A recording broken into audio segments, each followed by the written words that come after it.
Welcome to Tenor Tech, where I solve the problems you didn't even know you had. In this video, I will show how to replace side view mirror glass RAM 1500. Start by parking securely and gathering tools: replacement glass, trim tool, adhesive, gloves, and a soft cloth. Remove the mirror cover carefully to avoid breaking clips. Detach the old glass by releasing clips or adhesive, then clean the backing plate thoroughly.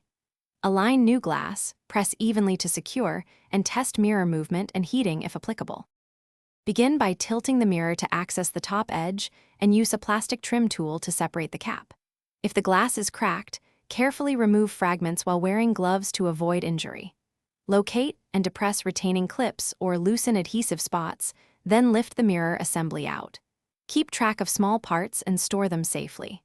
Clean the backing plate with isopropyl alcohol to remove any residue for a secure new bond.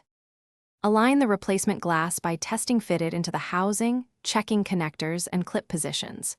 If using adhesive, apply a thin, even bead to the backing plate only where indicated, then press the glass firmly but gently into place. For press-fit types, snap the clips back into position until you hear them engage. Wipe away any excess with a clean cloth. Allow proper curing time. Then reconnect any electrical plugs. Thanks for watching. Subscribe to keep your life in tune.